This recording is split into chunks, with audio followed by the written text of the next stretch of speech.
Okay, we are on Tezayin Amar Aleph, 16a, towards the bottom of the page.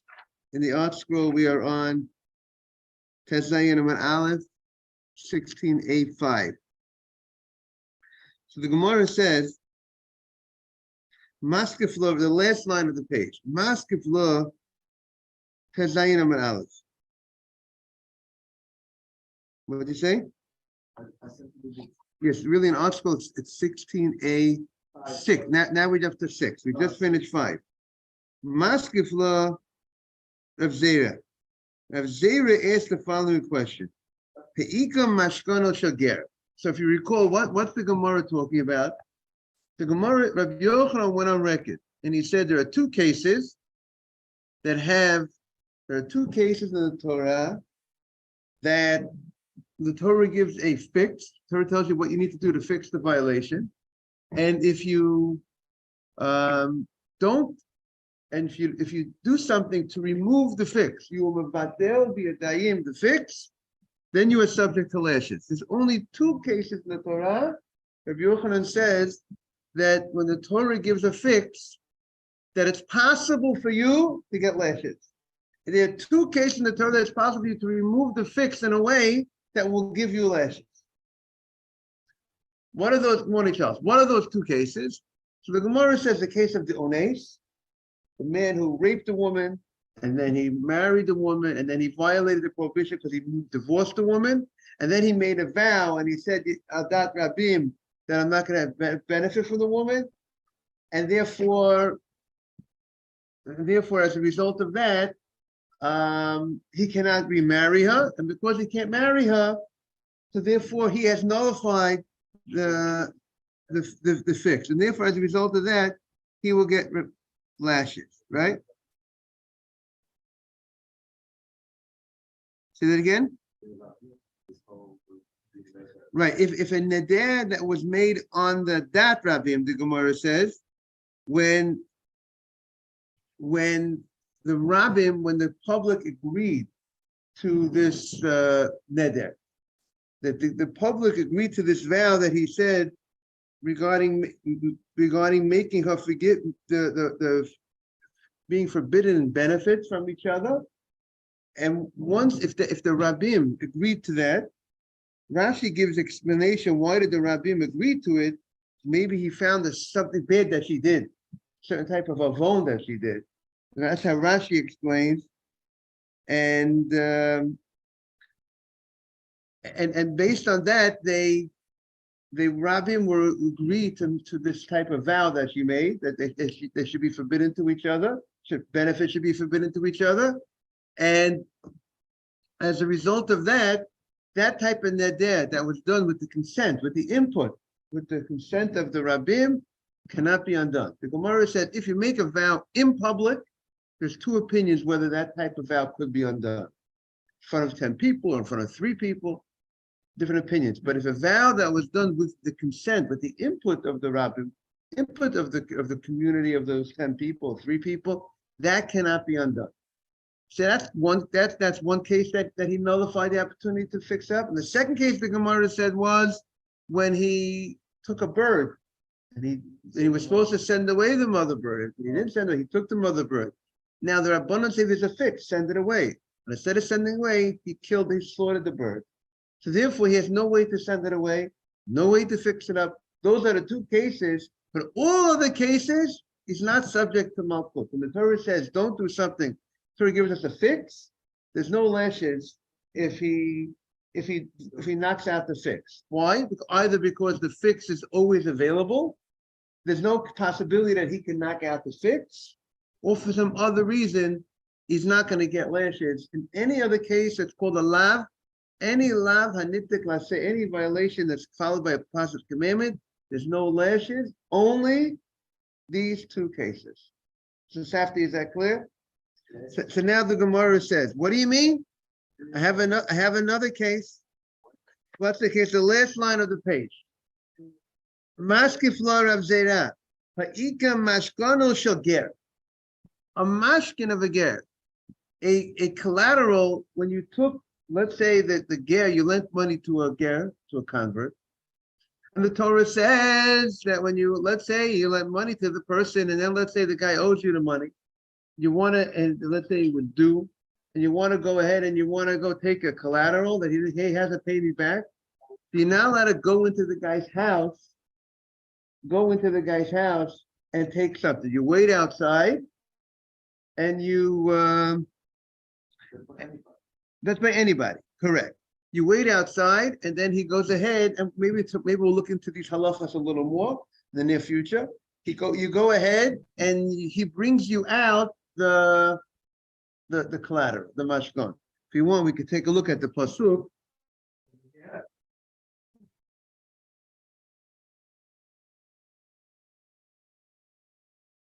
And the thing about talks about obviously what's behind this mitzvah. We see how the Torah doesn't want people just to grab things, go into somebody's house, show you force. And obviously, if people will act that way, sometimes they might take things more than they should take. And also the dignity of the person who owes you the money. If you could just barge into the guy's house and take something, you can't do that.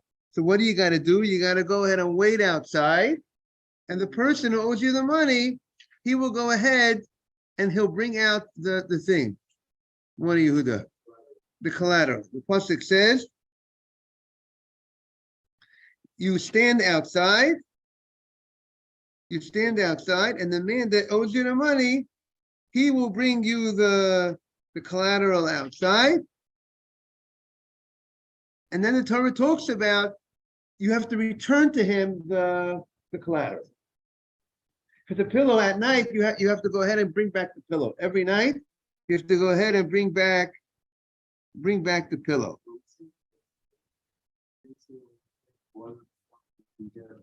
Oh, we're going to get to that in a second.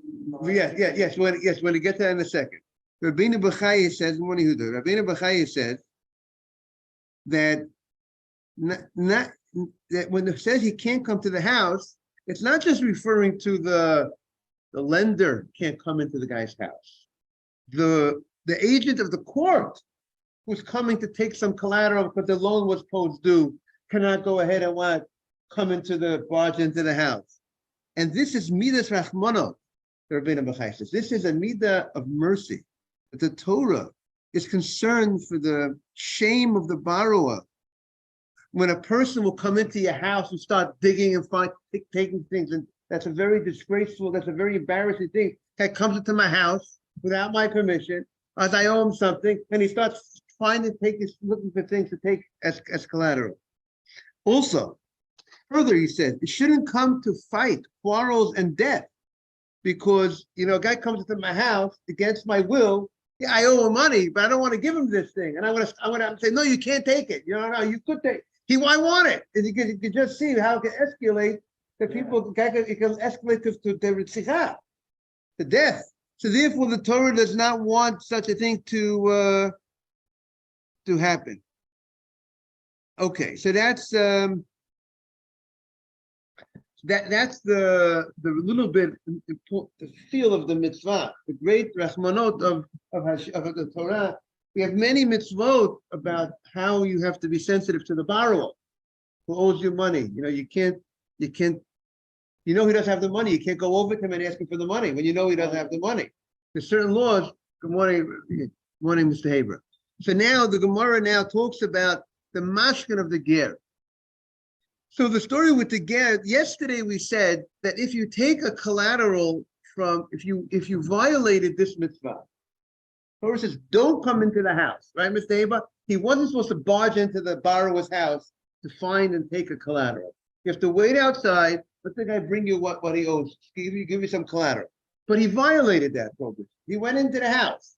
So what's the mitzvah? You still have a mitzvah to fix it by giving back you give back the collateral like everybody else has to give back the collateral at night. You're going to be your fix. Your fix for this violation is by returning the collateral at night. Now, what happens if he broke in? He broke into the house. He went into the house. He took the collateral, and then he burnt it. He took the collateral. He took the pillow, and he was supposed to return the pillow at night. because that's what the guy sleeps with. So the collateral, if that type of collateral has to be returned that night. So, but he burnt the pillow. So now, the returning of the collateral was the fix of the violation for barging into the house. Now, he did an act that he can't go ahead and what? And correct. Now, if it would have been an ordinary person, what will he do? He would pay back the value of the pillow. He would pay back the pillow at the $10. I'll give you $10, and that will be the fix. But being that this is a convert, and let's say it's a convert that did not have any children. So if a convert didn't have any children, there's no one to inherit his money. Meaning his money is hefker. There's no, when he has a child, then you owe the money to the child, right? If you stole something that belongs to someone, so there are certain laws that you owe the person the money, but the person passed away. Now the son, the money belongs to the son. The son inherits, let's say, the things that belong to the father. But since this case, there's no one to inherit, so there's no money to pay. If there's no money to pay, so he doesn't have the fix of giving back money. He's not able to give back money. So therefore, what should be? He should get Makkos. What we said yesterday, by an ordinary person, if you burnt his pillow, even though you're not going to give him back the pillow, but you're going to give him back the money of the pillow because there's someone to give the money back to. So the fix is still in place, as Postler said. You still have the ability to fix it by giving back the value of what you destroyed. So the fix was giving back, and now you can still give back. Can't give back the pillow, but you can give back the value of a pillow, which is just like giving back the pillow. But in the case when the person that you barged into the house from was a convert, there's no money to give, and he died. After you burnt it, he died. So now you can't give back any money to anybody here. But the convert left over no people, nobody has no relatives. But see, when a person converts to Judaism, those relatives are no longer relatives. We spoke about that. Those relatives are no longer relatives. So let's explain. When someone converts to Judaism, what status regarding his family status? Let's say he converted, he's a single guy who converted to Judaism. He's not married, he has a father, has a mother. So usually he has brothers. So there's laws in Baba Batra, which when there's no children, the children inherit first. But when there's no children to inherit, then there's relatives, it's father, there's of someone's father, someone's brother, whatever. The Gemara will talk about what's the order, which relatives who comes first, who comes second. Morning.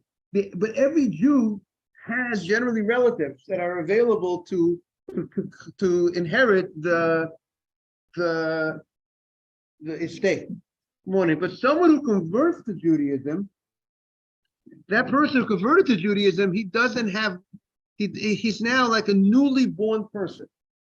So therefore, all those relatives that he had before he converted are no longer are able to inherit what's owed to him, what belongs to him. Is that correct? So now, morning, Simon. So now we're saying in one of Yosef Tzaddik. So now, now that that's the case, so if somebody went into the house of a convert and took collateral, he was not supposed to barge in, Simon. He wasn't supposed to go into the guy's house. Someone owes you money, you wait outside, they bring it out. You can't go into his house without permission, start looking around, taking stuff. You can't do that. But you went in, you did that. So you were in violation. You did an act, you violated a law, so it says don't do that, and you did it. Okay. Now, what's the fix? The Gemara says there's a fix, Mr. Safdie. What's the fix for doing that? The fix is to give it back. Return it. He went to the convert's house, and he went ahead. Yes, he went to the convert's house, and he went ahead and he took the pillow. He took the pillow. He's right. I owed you money. He owed you $100, $50, and the time came for the loan to be paid, and he didn't pay the loan. So he went to court and he says to the court, the guy owes me $50. So the court says, okay, maybe we'll send an agent on your behalf to take some collateral. You're owed money. The guy has other things, we'll send an agent, or we ourselves, or you yourself go and go ahead, stand outside and take some collateral. Now it's due, something is due. He doesn't have money, so go ask him for a watch or something of value that, so what happens? But he was supposed, he went, the agent of the court, let's say, went into the house. He went into the house without rights. He had no right to walk into the guy's house. He went into the house and he grabbed the pillow and he left. So he was in violation, right, Mr. Batesh? He had no right to go into the borrower's house, inside the house, and stay outside. Now he has a mitzvah, but the Torah gave a correction for this violation. What is the Torah? The Torah does not want to give the guy lashes. The Torah does not say, or the Torah gives an option. The Torah says, or there's a way how to prevent lashes, or how to, or once you, or there's another way, depending on Rabbi Yochanan or Rish Lakish, either how you can get out of the lashes or you can prevent the lashes. There's a fix. What is the fix? Return it. Give it back. At night, that night, you went into the house, you shouldn't have went into the house, give him back the pillow that night. Okay? Well, what happened is he burnt the pillow. The agent of the court, let's say, who went into the house without allowance, or the lender who went into the house without allowance, he burnt the pillow while the convert was alive. Now, if he burnt the pillow, now he doesn't have any money. And then what happened after he burnt the pillow? The convert died. Now that the convert died, he can't, there's no one to pay, there's no fix to pay a pillow back to. Because nobody, he owed him. Okay, yeah, he burnt the collateral. So, what do you mean even? But he did, but he had to, he owed him. But now, okay, but now the question is, do you have a fix for your sin? You did a sin, burning the pillow. Because you were supposed to return that pillow. The Torah says, don't go into the house and take a pillow. Stay outside. Yes, it's a violation. It's allowed. To go into the house, to barge into somebody's house without permission, to go into somebody's house to take collateral is allowed. Torah says, don't come to his house. Wait outside, as Simon says. You got to wait outside. You can't come. Well, even with search warrant, there's no. We don't give a search warrant. We don't give the guy a right to walk into the guy's house without permission. That is the lo saseh. That is the violation. Good morning. That is the lo saseh. If you go ahead and you go into the house without permission. Now the question is the fix. But the Torah gave us a fix. As Tosfos points out, the Torah says a double language. Hashef to Shivim. It's talking about this situation. That when you went into the house without permission and you were in violation, there's a way to fix up this violation. There's a way to fix up this violation. It's a lav hanitik laseh. The Torah gave us a fix. What is the fix? Return the pillow at night. If he returns the pillow at night, no malkut, correct? He fixed up the violation. He returned the pillow. But what about if he doesn't return the pillow? He burns the pillow. If he burns the pillow, so you would say, how does he fix? Now, how does he fix? So if it's an ordinary person, you would say, give him money. That's how you fix it. That would be the fix. But being that he's a convert, and so you give the money to the convert. But the convert died after he burned the pillow. The convert died. Now that the convert died, one second, you're on if you don't mind. Once the convert died, there's nobody to give money to anymore. Because the convert has no relatives. Why does the convert have no relatives? Because that's what happens when a non-Jew becomes Jewish. Those relatives that were his relatives before do not have a status of relatives that will be able to inherit his property. And therefore, he's a new person. Therefore, there's no one to give the money, back the money to. So therefore, we should say he should be subject to lashes, meaning he has removed the fix. The fix was return the pillow or return the value of the pillow. But now that he can't return the pillow, he doesn't know what to return it to. So therefore, in essence, he has removed the opportunity to fix the violation. So if he's removed the opportunity, so he should be subject to lashes. That's the Gemara's question. Why are you telling me that there's no other case that you remove the fix and you'll get lashes? We just found another case that you have removed the fix and you should be subject to lashes. We found the case. The same way we found a case if you don't send away the mother bird and you slaughter you take the mother bird, you violation, you should not have taken the mother bird. And then you slaughtered the mother bird. What was the fix? You take this mother bird, send the mother bird away. You weren't supposed to take the mother bird. You're supposed to send the mother bird away. But you didn't send the mother bird away. What did you do? You took the mother bird. So what's the fix? If you took it, by the mother bird, if you took it, send it away. That case, you send it away. But if you didn't send it away, you did something that you can't. You removed the fix. You slaughtered that bird before you sent it away. Now you remove the opportunity to fix the violation, this lashing. So we have another case, the Gemara says, by the Ger. Yaron likes the case very much. He likes the case.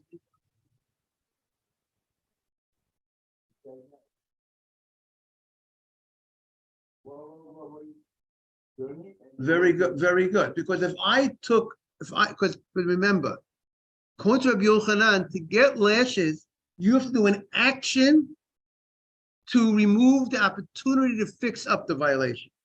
If you did nothing, you stole it, but you did not do anything to, you went into the house, you took it unlawfully, but you did not do an action to remove the opportunity to fix it.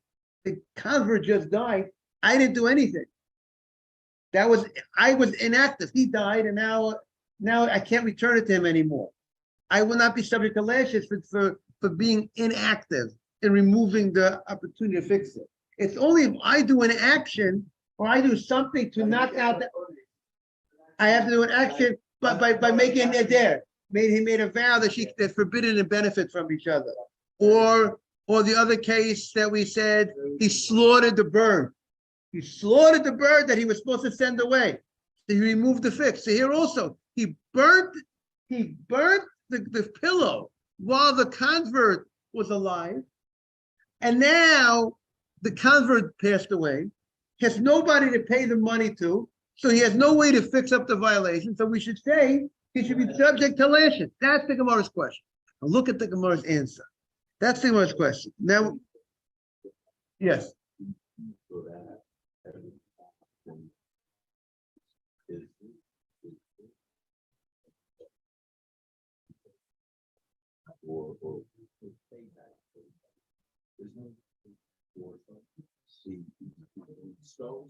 He went it.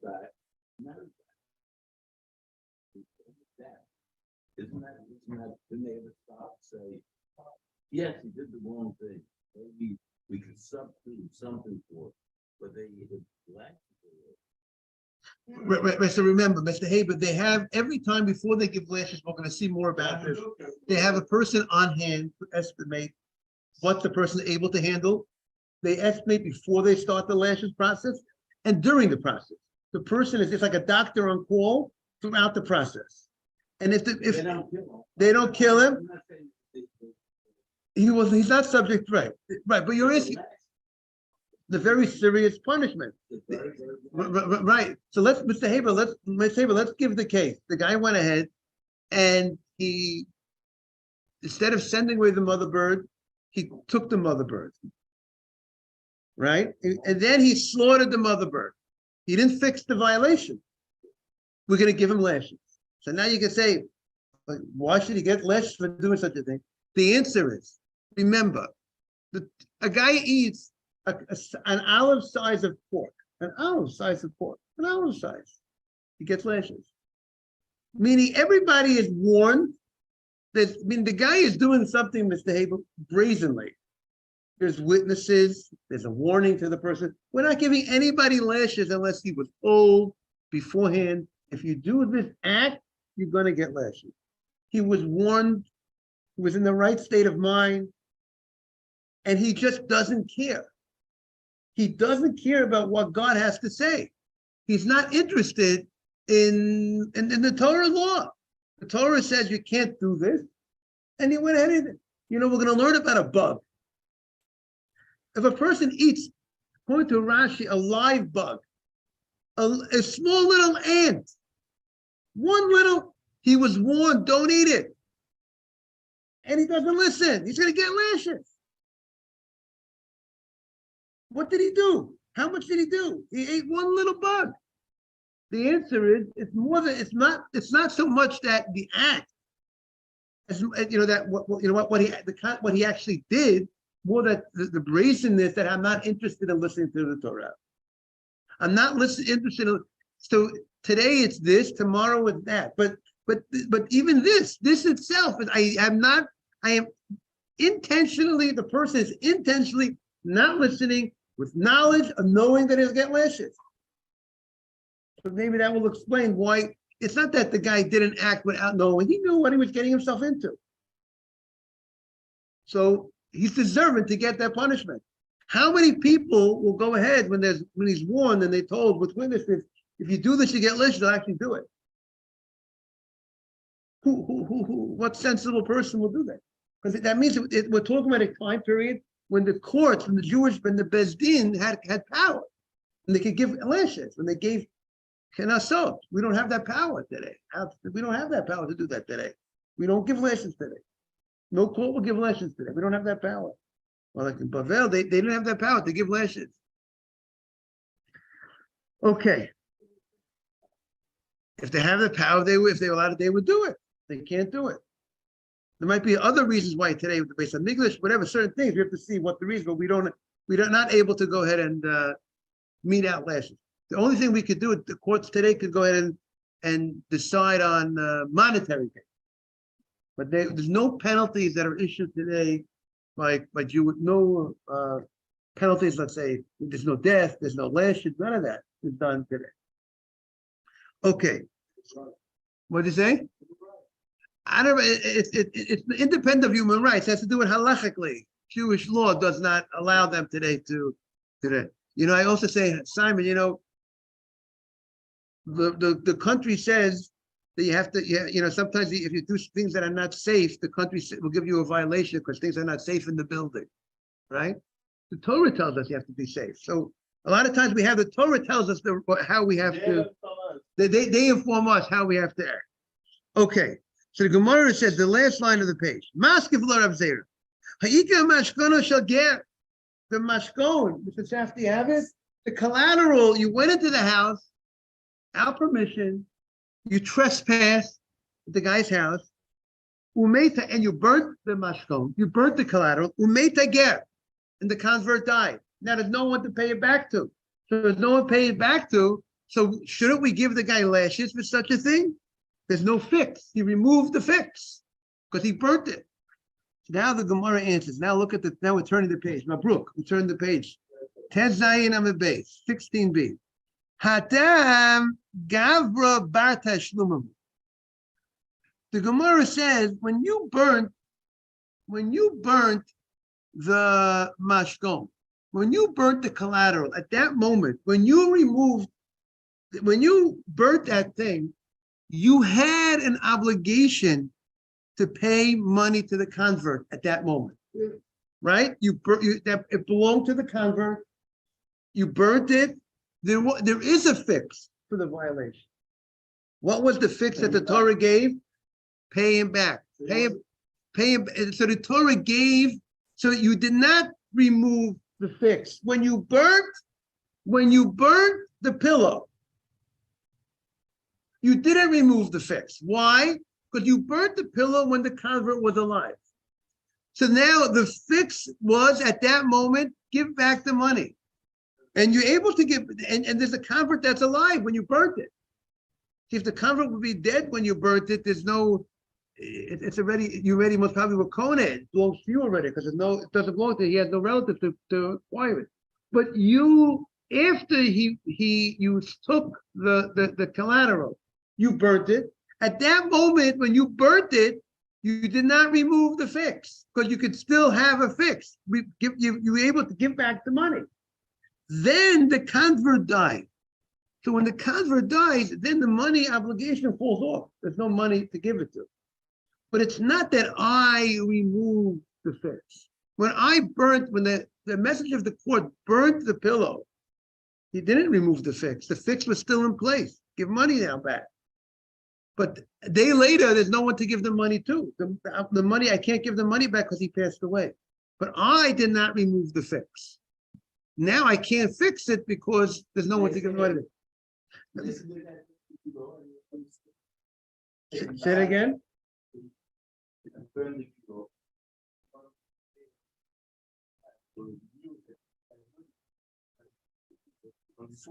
The convert died.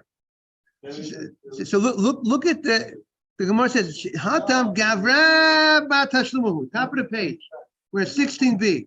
The person is the Bar Tashlumim. This person is the person that you could pay back to. But vishibudo de ger hu de paka. The lender was responsible to pay, but the money to pay to the convert is gone by itself because the convert passes away. There's no one to pay the money to. Look at the top Rashi.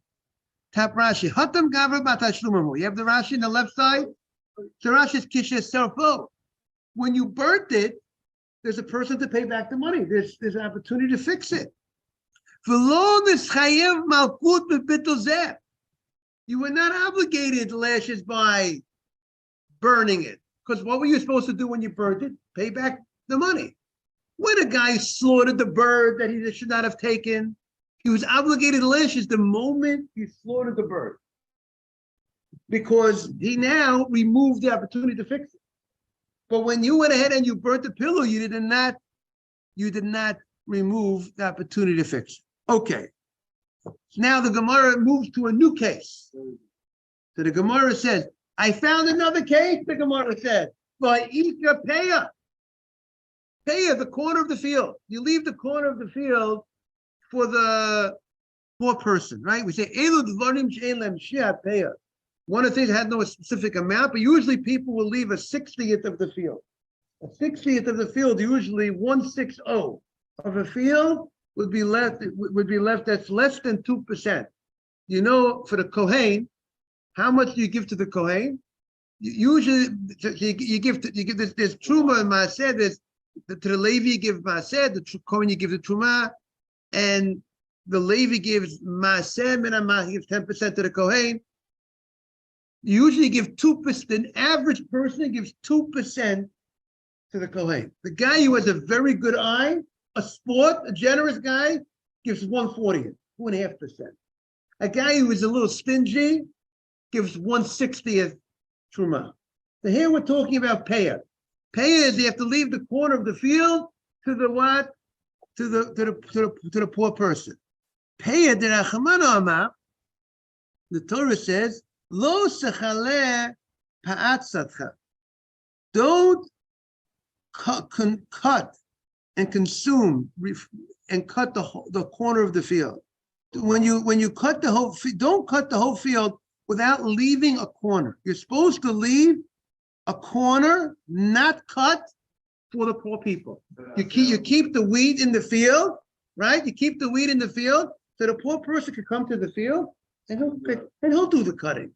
He'll cut. He'll come into your field. He'll cut. He'll pick some. What do you want to say, Mr.? Very good. There's a lo saseh and there's an aseh. There's a lo saseh is lo sechaleh. Don't completely finish off. Don't cut pa'atzatcha. Don't cut the corner of your field. That's a lo saseh, right, Mr. Safdie? Like the Torah says, there's a prohibition. Lo sashchit. Don't destroy the corner of your beard. There are 5 corners. Here, the question is exactly where are the 5 corners? The person uses a razor on his beard. 5 violations.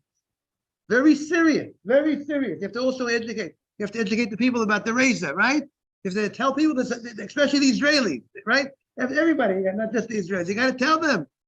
If a guy goes to a motel, they leave a razor in the room for a person in the motel. You got to go ahead and say, and no razors. We have to educate the people. The very, Rabbi Yosef has a question. Could you give a guy an aliyah who you know intentionally uses a razor? Could you give him an aliyah, the Torah? He concludes yes. What I recall, you could give the guy an aliyah. There's certain machines that are issues. Also, you have to be aware. There's a whole lot of discussion on which machines. Some machines, if they're sharp, or some machines, some say the extra sharp blades. Certain things, there's something called lift and cut. Some are very concerned about the lift and cut. Gets too sharp, too close. There are different halachot, but that's the best thing. You see, you leave the beard, you have no question. The Chafetz Chaim will be very proud of you when you leave your beard. But if the wife cuts it, the wife, she can't also, the prohibition of shaving, if not an appropriate way would be a woman can't do it either. But at least she'll leave something. It is the best idea, by the way. Leaving something, avoid all the questions. I mean, if you want to avoid all those opinions. But of course, we have a right to shave. Person has a right to shave with a shaver, a proper shaver. But that's also called pat, the corner, right? Also, people need to know the Torah says, "Lo sakifu pat roshchem." Don't round the corner of your head. There's two different things. There's your beard, there's your head. We're going to learn about this in Makkos. There's a whole Mishnah about it. This is called the corner of your head. The peyot. This area you can't round it. You can't go ahead and cut it too short. This area. That's called, if you see some people that they shave this whole thing, they need to know they shouldn't be shaving this whole area. They should leave. That's called the corner of your head. Now we're not talking about the corner of your head, not the corner of your beard, the corner of a field. That now, the Torah says also, don't finish it off. That's the losas. But then there's an assay that follows. If you violated that, let's say you went ahead and you cut the whole field. You didn't leave the corner. You cut everything in the field. Everything was cut. Now, what's the mitzvah? The mitzvah is from what you cut, even though it was cut, to go ahead. Let's say you cut it. You made a pile out of it. There's still a mitzvah to take off payah. It's not over. The mitzvah is not over. There's still a mitzvah to leave still a certain amount for the poor of the crop that was cut. Got it? You were supposed to leave the corner of the field while it's standing, or the grain is standing. And you didn't do that. You cut it. You made a pile. You cut it. You're supposed to leave something from the pile. Usually I think the average is 1/60. That's less than 2%. Now, mitzvah's payah lahafish min hakama. The mitzvah is to separate from the standing stalks. Now, I skipped a word or two in the Gemara. Let's read it. Let's see the Gemara inside. Payah, 2 lines from the top. The Rachmana Amah. The Torah says, "Lo sechaleh pa'at sadcha." Don't fully cut off the corner of the. Don't consume the corner of your field. La'ani, to the poor person, like ger, to the convert, because the convert was poor. Tazov otam. You have to leave the corner of the field to them. So the positive commandment is that if you went ahead and you cut it, you need to still leave. What's the positive commandment, Mr. Safti over here? To leave from what you cut. So there's a lo saseh, don't cut the corner of the field, and the fix is, now that I say should apply both cases, whether you did a sin or you didn't do a sin. You did it right, you did a mitzvah say, you left the corner of the field. And if you didn't do it right, you still have a fix. What's the fix? Leave some what you cut. What do you say? Leave it, put it back, so to speak. Leave some of that for the poor, and don't take it all for yourself.